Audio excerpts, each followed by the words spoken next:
Lin Zhao got together with me to get back at my mom. He kissed me right in front of her. Teacher, didn't you say homosexuality was disgusting? Now your own son is too. He left without a word, a cliffhanger breakup. 6 years later, we met again. Lin Zhao was successful and accomplished at a young age, while I stayed by my mom's side, who was in a vegetative state after a car accident and became the lover of his business partner for money. I never expected to see Lin Zhao again in City A. Even less did I expect that when we met again after 6 years, it would be at my sugar daddy's house. Lin Zhao arrived just as I was about to leave. Heewon didn't like me staying at his place, so I usually tidied up and left as soon as possible after we were done. As I went downstairs to leave, I ran into Lin Zhao, who had come to see Heewon. Seeing each other again after 6 years, my heart seemed to skip a beat. I nervously tugged at my collar and bid farewell to Heewon. "Goodbye, Mr. He," I said, my voice as soft as a mosquito's. Heewon didn't say a word, just nodded slightly, without even shifting his gaze. Lin Zhao, however, stared at me intently without blinking. As I pushed the door open, I heard Heewon's teasing voice from behind. Lin Zhao said, "Just a little pet I keep. Brother Lin, do you like it?" Then, "President He's person. How could I take what he loves?" Haha, with this kind of relationship, why talk about love? Brother Lin, don't make fun of me. I couldn't hear what was said after that. The thick door panel blocked all the sound from inside. I stared at my toes and spaced out for a while. Only when the butler came over to shoo people away did I remember to move my feet. It was hard to get a taxi where Heewon lived, and I felt very tired, so I dawdled along the roadside, walking a bit and resting a bit. I don't know how long I had been walking when suddenly a car horn sounded behind me. A black car stopped in front of me, and the window rolled down, revealing Lin Zhao's face. "Get in, I'll give you a ride." I shook my head. "Thanks, I can get a taxi if I walk a bit further." "It's no trouble." Lin Zhao frowned. "Su Qianshu, it's been over an hour. Have you walked even 2 kilometers? Who else would pass by here? Who are you waiting for?" Lin Zhao thought I was waiting for him on purpose. "I'm not. I just don't want to walk. I feel tired. After walking a bit, I want to rest. I even want to just lie down on the road and fall asleep." He misunderstood, but I couldn't be bothered to explain. Talking was exhausting, especially with an ex. Lin Zhao opened the car door for me. I didn't refuse this time. After getting in, I gave him an address. He didn't use the navigation, it was my home. He knew. During the spring festival 6 years ago, the last New Year's Eve before the college entrance exam, Lin Zhao had come here. He secretly set off fireworks under my window. On the phone, Lin Zhao's voice was excited. "Su Qianshu, come to the window quickly. These fireworks are just for you. Make a wish on them, and it'll definitely come true." "Su Qianshu, what did you wish for? Was it to study law at H University? You can do it." I shook my head. I pressed my hand against the glass, looking down at the person bundled up like a dumpling downstairs. "Lin Zhao, my wish is to set off fireworks with you next New Year's Eve." Thinking back now, he was probably acting then too. He put a lot of effort into winning me over. Lin Zhao, and I didn't speak the whole way. After getting out of the car, I thanked him, thought for a moment, and added, "Be careful on the road." Lin Zhao looked up at the 3rd floor. The window there was covered by a dark blue curtain, pitch black inside. Lin Zhao stared at that window, a faint smile curling at the corner of his mouth. "Su Qianshu, it's been so many years. How is Teacher Chen?" I paused mid-step. I must have been silent for a long time, long enough for Lin Zhao to lose patience and turn his car around to leave, before I finally spoke, my voice hoarse. "She's fine. In a rented house." The person on the bed lay with eyes tightly shut. "You sit beside her. Misosi her." "Mom, I ran into Lin Zhao today. He's back in City A, but probably just for business. He won't stay long." The figure before me showed no reaction. I continued talking to myself. "He asked about you." "I didn't tell him. I figured you wouldn't want him to know. If you don't want that, then I won't say a word." I leaned down and placed my mother's hand against my cheek. "Mom, I did well this time, didn't I? I didn't let you down, right?" The person on the bed just lay there, breathing quietly and steadily. She didn't speak. Didn't open her eyes either. 6 years. My mother hasn't spoken to me in 6 years. She resents me, I know that. I regret it. I really do. So much. Every single second of these past 6 years, I've been drowning in regret. If it weren't for me, she wouldn't be lying here, unable to move even a single finger. I closed my eyes, but couldn't shed a single tear. I just felt exhausted, without even the strength to breathe. There was a period before when I didn't want to eat or move. I just wanted to lie there, waiting until I had no strength to breathe, no strength to make my heart beat, and then I would be completely free. I lay on my mom's bedroom floor for an entire day until the neighbor knocked on the door and said, "Xiao Shu, I saw your lights were off, and I figured you must not have eaten. I made some braised ribs. Come and have some." A long, long time after that incident, one day Aunt Jo, the neighbor, hugged me and cried before moving abroad with her son. She said she had known something had happened to me that day, but she didn't know how to help me. She remembered that when I was a child, I loved the braised ribs my mom used to make. I hadn't had them for a long time, so she made a pot for me.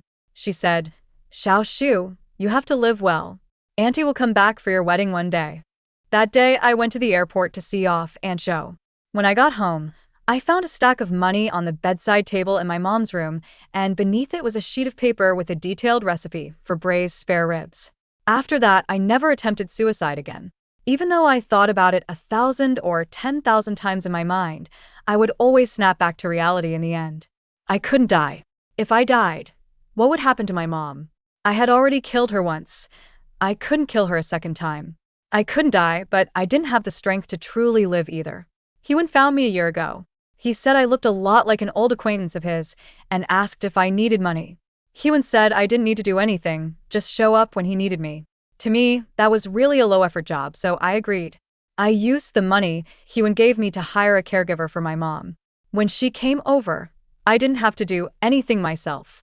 I just sat in the recliner beside my mom and watched the sun outside, rising in the east and setting in the west. I'd watch it all day long. The caregiver, Auntie, was a kind person. Seeing how dull I was every day, she worried about me. Sometimes she'd have her high school son come over to do his homework. That kid was really slow, his math was a total mess, couldn't even finish his homework, and would get scolded by the teacher at school. "I saw many award certificates posted in your room. You must have been a great student. Xiao Shu, can you help Annie teach him? I'll make you some chicken soup." I knew she just wanted to give me something to do. With her honest and simple nature, she believed that as long as people have something to do, they can live happily and meaningfully and have something to look forward to. But Aunt Qin's son, Jiang Hui, didn't do well in school and didn't like studying. He often skipped class and caused a lot of trouble for Aunt Qin. But this time, he didn't call Aunt Qin. Instead, he called me. "Brother Qianshu, please help me." On the other end of the line, Jiang Hui was crying hard. He had gotten into trouble. He broke a very expensive bottle of liquor and couldn't afford to pay for it, so he had no choice but to call me. I didn't tell Aunt Qin about this. I just said I had something to go out for. Aunt Qin was happy to hear that and said it was good to go out. People shouldn't stay indoors all the time. When I arrived at that club, I saw Lin Zhao and Hewen. They were toasting and drinking with many CEOs, bosses, and rich second-generation heirs whose names I couldn't even remember. Jiang Hui stood trembling to the side, head bowed and face pale. When he saw me, he called out, "Qianshu Ji." Hewen and Lin Zhao also looked up. I hadn't expected to run into them here. After a few seconds of stunned silence, I respectfully said, "Mr. He." Hewen laughed. "So, the rich guy this kid was talking about is you. If I'd known it was you coming, why bother making this trip? I could have just bought that bottle of wine directly." None of the people present were fools. They all understood the implications of He Wen's words. I didn't know what to say, so I could only offer an awkward, forced smile. He Wen waved his hand at Jiang Hui. "All right, you're not needed here. Go on out." Then, he turned his gaze to me. "Since you're here, don't let the trip be wasted. Come sit down and have a few drinks with everyone." Hewen was a shrewd man. Last time at his house, he had noticed something unusual in Lin Zhao's gaze when he looked at me. But he didn't know about the entanglement between us. He just thought Lin Zhao had taken a liking to me. They had business dealings. Hewen figured that sacrificing a paramour for a future friend who could bring more cooperation was a good deal. So he made me sit next to Lin Zhao. One expensive bottle of liquor after another was poured down our throats. Lin Zhao was quite drunk, so Hewen booked a suite for him. Before leaving, Hewen shoved me in too. telling me to take good care of President Lin. I stared at Lin Zhao, lying unconscious on the bed, at a loss. I stood by the door for a long time, wanting to leave but not daring to, wanting to approach but not daring to either. Until Lin Zhao on the bed opened his eyes. When he spoke, there was no trace of drunkenness in his voice. Su Qianshu, wasn't I told to take good care of me? Why aren't you coming over? Lin Zhao wasn't drunk. Standing by the door, I watched Lin Zhao prop himself up on his elbows on the bed. I finally realized I should leave now.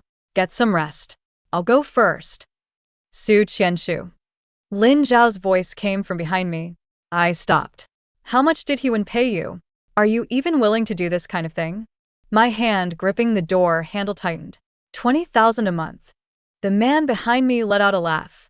20,000? You're cheap. After a moment of silence, Lin Zhao walked over to me. Su Qianshu, I'll ask you this once. Are you in some kind of trouble? Difficult times? I think back over the past few years. The hardest moments have long passed. I shook my head. No, I just don't want to work. I don't want to do anything, but I need money. Behind me, Lin Zhao's breath grew heavy. I didn't dare turn around. I was a little afraid to face him. 6 years ago, after Lin Zhao left without a word and vanished overnight, I wanted to see him every single day. I dreamed of him constantly. Back then, I had just finished the college entrance exam, only 18. Overnight, my life turned upside down. I was truly scared, in so much pain. At first, I thought if I ever saw Lin Zhao, I would punch him. I would demand to know why he treated me this way. But as time passed, when the crushing weight of high medical bills and the car accident lawsuit left me breathless, I just wanted to see him. Even if he just appeared and said one word to me, it would at least let me know I wasn't alone. But no, nothing, absolutely nothing. My classmate said Lin Zhao had gone abroad to study. His family was so rich that they might even immigrate. They guessed he probably wouldn't come back. After learning this news, I slowly came to accept the reality that I would never see Lin Zhao again. Life got busier, the burdens grew heavier, and gradually I no longer had time to think about him. 6 years. Just when I had started to forget this person, Lin Zhao suddenly returned. It was like a triggered reflex. Just when I thought I had forgotten everything, he had to show up again, reminding me of everything that happened and asking if I was in trouble. Lin Zhao, I've already gotten through the hardest times on my own. I'm not in trouble anymore. Really, I'm not in trouble. No need to go to school, no need to go to court, no need to borrow money everywhere, no need to be hounded by the hospital for payments, no need to work day and night without even daring to close my eyes. Su Qianshu. Lin Zhao gritted his teeth. Do you think Teacher Chen knows about you throwing yourself away like this? His tone was full of contempt. I turned around and looked at him calmly. Lin Zhao, it's been 6 years. Isn't your revenge over yet? But I'm afraid you'll be disappointed. Neither my mother nor I can play along with this revenge game of yours anymore. Lin Zhao got together with me back then to take revenge on my mom because the person he liked was bullied by my mom in school and jumped off a building in his sophomore year. His name was Zhou Nanxiu, a student in my mom's class, an openly gay person known to everyone in school. The reason it was known to all was because my mom spread the news. Zhou Nanxiu was in a secret relationship. During a self-study class, he was writing a love letter to someone else. When my mom discovered it, she demanded that Zhou Nanxiu read the letter aloud in front of the whole class. Zhou Nanxiu refused, apologizing and begging repeatedly, but my mom still snatched the letter and read it out loud in front of everyone. That love letter was written to Lin Zhao. My mom didn't know who Lin Zhao was at the time. Frustrated, she asked Zhou Nanxiu which class this female student was from. The classmates around them burst into laughter, and a few mischievous boys whistled, saying, "Teacher, Lin Zhao is a boy." My mom is a very traditional person. She thought Zhou Nanxiu must be crazy to like a boy. She called Zhou Nanxiu to the office and reprimanded him for the entire break. Are you being fair to your parents? To yourself? You studied so hard, got such good grades, and now you want to throw it all away for a boy. Zhou Nanxiu, do you even know what you're doing? It seems I've been too protective of you in the past, making you forget all sense of right and wrong and the basic principles of decency. She ignored Zhou Nanxiu's tearful pleas and notified her parents. The man, who made his living by drinking and gambling, arrived at the school still not fully sober. He grabbed a nearby chair and smashed it against Zhou Nanxiu. The teachers in the office desperately held him back, preventing him from continuing his violence against Zhou Nanxiu. But his mouth was still filthy. God damn it. I raised you, so you could think about men all day? You're just like that bitch, shameless, just like her. I think you should just drop out of school. If you like men that much, then go sell yourself. Follow your mother's path, it suits you. At least then you won't be embarrassing me here. After that day, Zhou Nanxiu's sexual orientation and family situation spread through the school. All kinds of unpleasant rumors circulated among the students. The former model student who was once a positive example fell from grace overnight, becoming a maggot that everyone would roll their eyes at as they passed by. After that, Zhou Nanxiu was repeatedly disciplined for fighting. Many times, Lin Zhao also got involved because he was helping him. I think that probably couldn't be considered fighting, it was bullying. Zhou Nanxiu was just resisting. But my mother didn't think so. She felt that Zhou Nanxiu was willingly degenerating. She was disappointed and frustrated about it. Because he was repeatedly cited and his grades dropped severely, Zhou Nanxiu's scholarship was cancelled. With a family like that, with parents like that, losing the scholarship meant cutting off any possibility for him to continue studying. He went to the office to beg my mother. He wanted my mother to plead with the school not to cancel his scholarship. My mother looked at the report card in front of her. The scholarship evaluation was based on grades. Zhou Nanxiu, you are willingly degenerating.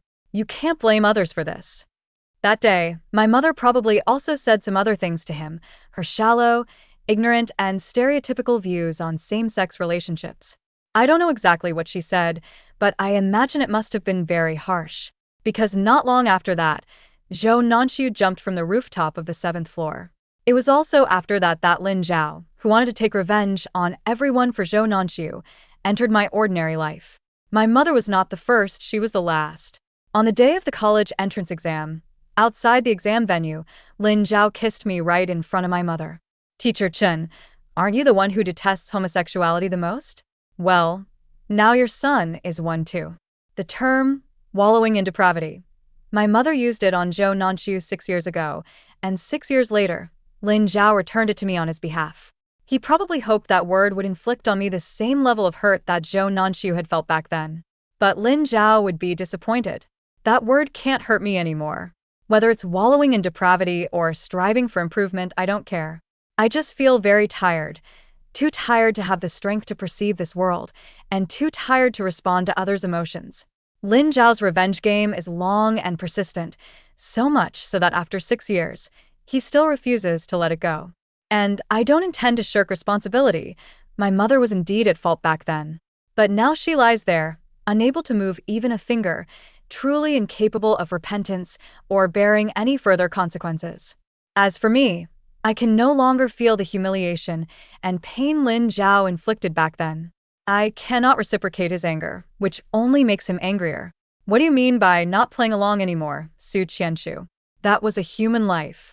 After all these years, has Chen Zihua ever uttered a single apology? Does she still think she was a good teacher, enjoying the peace and stability of her later years with a clear conscience? 6 years on, in the dead of night, does she still remember that 6 years ago there was a person named Zhou Nanxiu? On the handle of the knife that killed him, there was also Chen Zihua's hand. My mother's hand, as a teacher, unknowingly orchestrated a campaign of bullying against Zhou Nanxiu. But she cannot repent in person, and before she lost all sensation, whether she ever regretted it, no one knows. I'm sorry. I spoke up and said it was our fault. My mother, who set everything in motion, was at fault. Zhou Nanxiu's parents, who gave birth but didn't raise her, were at fault. The classmates who bullied Zhou Nanxiu were at fault. The bystanders who spread nasty rumors were at fault. I, who stood by coldly and chose to see and hear nothing, was no less guilty. Lin Zhao let go of the hand gripping my collar. You can't say that on her behalf. I didn't tell Lin Zhao about my mother's current situation. I know her well. She's an extremely traditional person, always following the rules, burying herself in books during her school days, then entering the civil service system for work. When it was time to start a family, she followed her parents' arrangements and went on blind dates. At the appropriate age, she chose to have a child. Her whole life has been by the book, without even the slightest deviation. But then her husband had an affair. The happy family my mother once took pride in shattered in an instant. In that poor, backward town, she became the topic of everyone's gossip and ridicule. They said, Chen Jihua is useless. She can't even keep her man. The most outrageous thing my mom ever did in her life was divorce. Everyone, including her own parents, advised her, saying divorce would bring bad reputation, telling her to endure it. Endure until when? Until Su Qianshu grew up, got married, and had children, until the grandchildren were in school. But when that day actually came, people would say, "You've already endured so many years, a few more days won't make a difference." My mom didn't endure. For the sake of divorce, she completely fell out with her family and cut ties. To gain custody of me, she chose to leave with nothing, taking 6.5-year-old me to another city to make a living. She had been dignified for half her life, proud for half her life, standing straight-backed for half her life. That day, Lin Zhao was at the bustling school gate, surrounded by examinees, parents, and teachers sending off students, including her colleagues. Parents who had called her Teacher Chen respectfully when she sat in the audience during parent meetings. Right in front of all those people, Lin Zhao kissed her son. "Teacher Chen, didn't you say you find gay people the most disgusting? Now your son is one too." Lin Zhao gave her humiliation and disappointment enough to destroy all her support. I still remember the expression on my mother's face at that time. In countless midnight dreams, I have never forgotten it for a single moment. That face showed shock, embarrassment, self-blame, and heartache. I wanted to cry, but my mother's tears flowed before mine. "Xiao Shu, it's my fault for not teaching you well. It's my mistake, my mistake." I think my mother definitely wouldn't want Lin Zhao to know how embarrassed she is now. I have to protect this last shred of dignity for her, not just my mother's dignity, but also mine. It's like a long self-torture. I can't tell Lin Zhao, let's call it even. And besides, it really can't be made even. What Zhou Nanshu lost was the brilliant 17-year-old life he could have had. What Lin Zhao lost was the person he loved with all his sincerity at 17. But I also can't blame my mother, because the 6 years she spent lying there, each day feeling like a year of suffering, every minute and every second was because of me. I didn't know what to do. It was like walking into a narrow alley with thorny brambles on both sides. No matter which way I turned, it would tear me bloody and raw. So I just stopped wanting to move forward. That narrow alley was dark and sunless. 6 years had passed and I still couldn't see the end, and I knew there would never be one. I closed my eyes, feeling myself sinking into the mud. The heavy sludge pulled at my limbs, dragging me down. Every movement took so much effort. I was so tired, so utterly exhausted. I thought, maybe I'll just let myself sink. But then, Xiao Shu, I've made some braised ribs. Come and eat with me. I failed to complete the task of taking good care of President Lin. Huan sat on the sofa, rubbing an antique thumb ring in his hand, his voice flat. "Su Qianshu, the person I had you replace has already returned. So you should understand, if you're of no value to me, I won't keep paying you." He stood up, looking down at me. "I have a project here that needs Lin Zhao's help, but he doesn't seem interested." "But Su Qianshu, I believe you can make him interested, right?" He gave me a contract. He said that if Lin Zhao signs it, I can get 600,000 yuan at once. 600,000. Enough for my mom and me to live on for a long time. I took the contract and found Lin Zhao, telling him truthfully about my deal with Yuan. "Su Qianshu, it's one thing for you to wallow in depravity yourself, but how do you have the nerve to drag me into it?" I looked at him and said in a low voice, because I was the last person Zhou Nanshu saw before she jumped off the building. She didn't leave any special words, but this is a part of the story you don't know, isn't it? I handed him the contract. "Lin Zhao, a final memory of your first love. Do you want to know it?" "Su Qianshu," Lin Zhao roared. He leaned down, pressing his arm against my shoulder, breathing heavily as he glared at me, his eyes seeming to bleed with rage. "You're using something like this to threaten me?" I met his gaze and stayed silent for a long time. The moments stretched unbearably between us. I don't know how long passed before Lin Zhao finally let out a sigh. "Su Qianshu, I really don't get it. Have you changed? Or did I never truly see you for who you were?" I wanted to smile at him, tried many times but couldn't even lift the corners of my mouth, so I gave up. Maybe it's true that like mother, like son. That smile I couldn't muster finally appeared on Lin Zhao's face. He started laughing, at first just a slight upturn of his lips. Then the smile grew larger, until his shoulders shook with tremors. Lin Zhao laughed heartily. He sat up straight again, draped his arm over the back of the sofa, and rested his head on his fingers as he looked at me. But Su Qianshu, I don't want to know.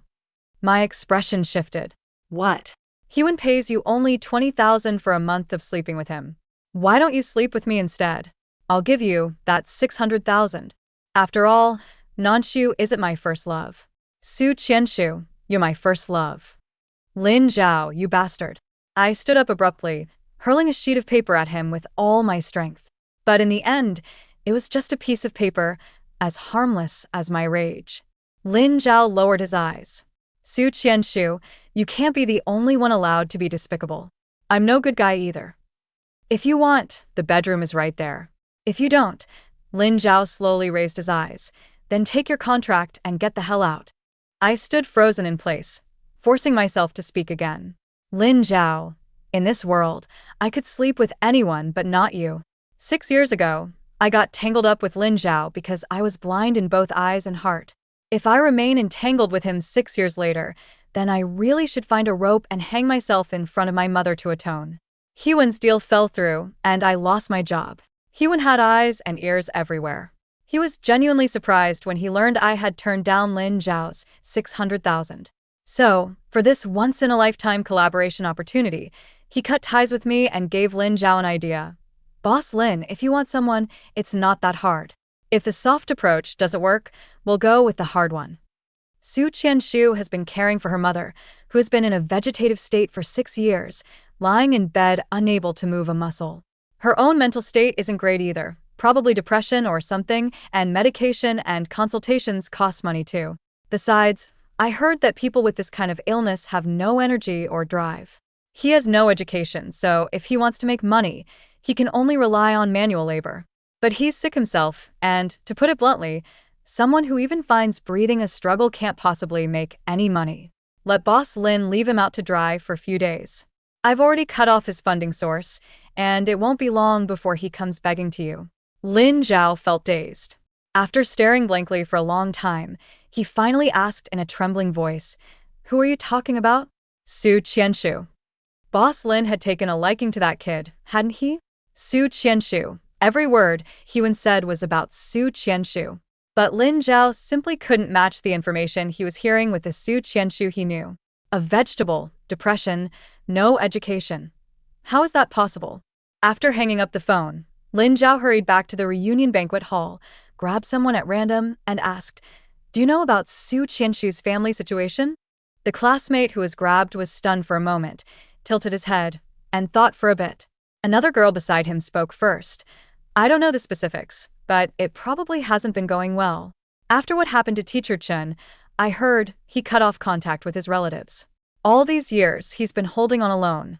It must have been very hard." "Teacher Chun, when did that happen?" Lin Zhao asked, as if remembering something. The girl being questioned hesitated a little. "It was on the day of the college entrance exam." The boy who had been grabbed also remembered at this point and spoke up. "Right, I heard he didn't even finish college. He dropped out in his sophomore or junior year. What he did afterward is unclear." The classmates around chimed in. "Life must not be good. Otherwise, why wouldn't he come to the class reunion?" Exactly. The classmates all talked at once, launching a major discussion about Su Qianshu and Shin Jihua. Everyone knew a little something about Su Qianshu's situation. Classmates who hadn't exchanged more than a few words with him during school and had no contact for 6 years after graduation knew. The sugar daddy, who only met him in bed, knew. Only Lin Zhao. Only he knew nothing at all. Lin Zhao felt like he couldn't breathe. He couldn't make out what anyone was saying. Every word that reached his ears turned into a piercing, long ringing sound. At 9:30 in the evening, Lin Zhao didn't use navigation. He drove smoothly to the residential area he remembered. The surroundings were eerily quiet. The old security guard on duty, limping on one leg, used his flashlight to open the gate for Lin Zhao. As he pressed the switch, he grumbled, "Damn it, someone had to die on my shift. It's pitch dark. Just go back to sleep." It's creepy. Someone died in this neighborhood." Lin Zhao looked up at the third-floor window. The dark blue curtains were tightly drawn, not pitch black like last time. A faint light was visible through them. Lin Zhao raised his hand and pressed it against his chest, feeling his heart pound like it had swallowed popping candy, beating so hard he couldn't breathe. Someone had died in this neighborhood. Lin Zhao knew it wasn't Su Qianshu, but he was still panicked to death. The one who died along with them. Could it really not be Su Qianshu? I sat alone on the floor. I don't know how long the doorbell rang before it reached my ears. I didn't answer it, just let it keep ringing. At this hour, I couldn't think of who had come, but whoever it was, I didn't want to open the door. So the next morning, I saw Lin Zhao leaning against the doorframe. He looked at me, his eyes bloodshot, as if he hadn't slept all night. He looked haggard. He said, "Su Qianshu, I'm sorry. I didn't know. I didn't know what he was apologizing for, and I didn't intend to ask. Because no matter which thing it was, I had no energy to dwell on it. Forgiveness or not, at this point, why bother going through the motions?" I didn't say anything to him. I wrapped my coat tighter and headed downstairs. My mother had passed away. I had to go find Heewon. I needed money to bury her. He was the only one I could turn to. I knew I wasn't worth much in Heewon's eyes. Back when he was my sugar daddy, he only gave me 20,000 a month. Lin Zhao was right, I was pretty cheap. But 20,000 wasn't enough. Far from enough. Property in this city is expensive, and cemeteries are even more so. I don't want to take my mother back to that small town she fought so hard to escape. It shouldn't be her final resting place. They say fallen leaves return to their roots, but my mother has no roots, not here in this city either. There was a house once, but when my mother first had her accident, our expenses were too high. I sold it. A rundown secondhand apartment in a bad location wasn't worth much, and on top of that, there was still an unpaid loan. After daily living costs, barely anything was left. Luckily, the buyer was a kind person. He had other properties and didn't come back often, so he rented the place to us, saving us the trouble of moving. My mother worked hard all her life, yet in the end, she never put down roots anywhere. Still, I plan to keep her here. At least she's familiar with this place, so she won't get lost or fail to find her way home. So I knelt before Heewon and begged him. I begged him to lend me some money, promising to repay him like a beast of burden. Heewon glanced up at Lin Zhao, who was standing behind me with a grim expression, then curled his lips into a faint smile and refused me without any room for negotiation. "Su Qianshu, I'm not a philanthropist. I won't give you this money. Even if you kneel until your legs break, it's useless. But I can give you an idea. The boss Lin behind you is richer than me. Why don't you try kneeling to him?" Lin Zhao probably didn't need me to kneel to him, so he stepped forward and pulled me up from the ground. "Su Qianshu, don't be like this. How much do you need? I'll give it to you." "You." Lin Zhao lowered his head, looking upset. "Don't be like this." I reached out and pushed him away. "Lin Zhao, if I use your money, my mother will never rest in peace. She might even come to me in a dream and scold me, call me an unfilial son." Tears slid off my chin, falling one by one. I walked around him and headed out. Lin Zhao, she would be sad. She'd think she didn't raise me right. That's how she was back then. After that, I kept stubbornly looking for Heewon many times, but he never came to see me. The person he liked came back, and even got a new boyfriend. Heewon was busy being a stumbling block in someone else's love story, so he had no time for me. During this time, Lin Zhao tried other ways to force money on me, but his methods weren't very clever. I saw through them every time. He practically lived at my doorstep, coming and going many times a day. One time, drunk, he kept crying there, mumbling apologies, though I didn't know what for. In those countless apologies, I suddenly realized how much he truly owed me, but I had long forgotten it all. 6 years passed quickly. Pushed forward by time, I remembered fewer and fewer things. I had hated Lin Zhao before, a heart-wrenching, bone-deep hatred. But later, time diluted those feelings, and gradually I stopped remembering. No love, no hate. I began to forget this person, along with all the memories he brought. So when we met again after 6 years, my heart was calm and serene, or rather, few things could stir even the faintest ripple in that ailing heart. The greatest emotional turmoil it felt was hearing Lin Zhao say that Zhou Nanxu wasn't his first love. After all, my first love was you, wasn't it? It disgusts me. If everything Lin Zhao did before had some seemingly noble reason, then at this moment, he was truly rotten to the core. My mom was right. There's no good ending for gay people. Zhou Nanxiu didn't get one, and neither will I. On the third day of my going out to find a job, Aunt Zhou's son Qin Shin came back. He was standing downstairs from my apartment. Even though he was dressed in a dignified, expensive suit, he still looked travel-worn. I froze on the spot. Brother Qin Shin? Xiao Shu, are you okay? Aunt Zhou got out of the car at that moment, walked quickly over, and hugged me. Her voice was thick with a sob she couldn't hide. Xiao Shu, we came back too late. We came back too late. Looking at them, tears instantly streamed down my face. For years ago, Qin Shin emigrated with Aunt Zhou because of his work. They often called to check on me and my mom. About this, I always only shared the good news and kept the bad to myself. I didn't want them to worry about me from across the ocean. I told them I was doing fine.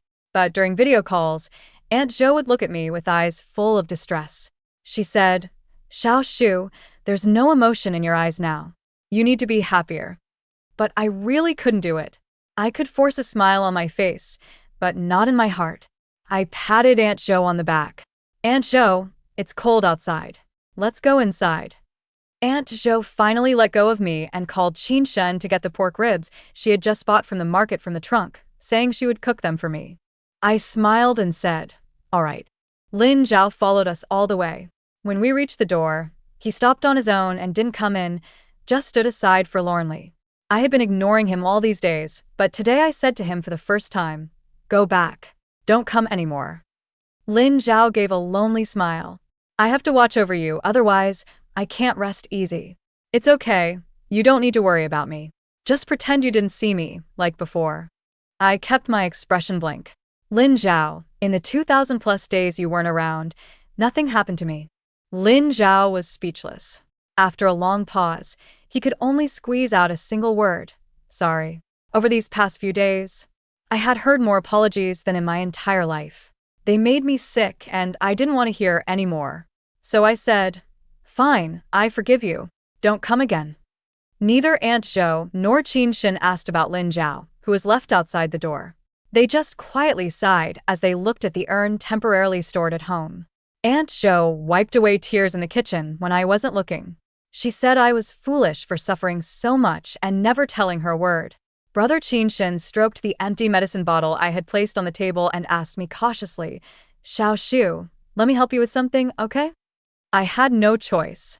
At this point, no matter how much I didn't want to burden them, I could only say, thank you. I couldn't let my mom keep staying in this rented house. Qin Shin said he wanted me to go abroad with him, first get the disease treated, then come back to finish my studies. I hesitated. I had finally gotten free, and I didn't want to keep going.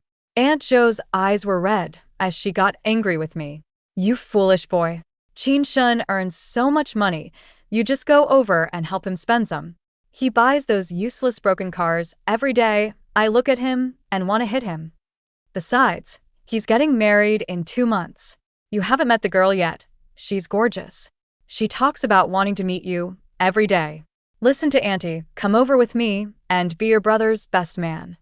Aunt Zhou wanted me to be the best man for Brother Qin Shin. They were the kindest people in this world to me, aside from my mom. I couldn't miss such an important moment. As for my matters, let's put them off for a while. After all, we've been putting them off for so long, a couple more months won't make a difference, so I agreed. Getting a passport takes time. Brother Qin Shin had work to do and went back first, while Aunt Zhou stayed to keep me company. Once when I woke up, I heard Aunt Zhou chatting with Lin Zhao outside the door. Young man, it's cold out there. Xiao Shu is asleep. Why don't you come in and warm up? Lin Zhao didn't come in. No thanks, Auntie. He'll be upset if he sees me. Aunt Zhou sighed. I remember you. On New Year's Eve of Xiao Shu's senior year in high school, you came to set off fireworks under our building. You two were close, weren't you? How did things end up like this? Lin Zhao was silent for a long time. I let him down. And I let down Teacher Chen.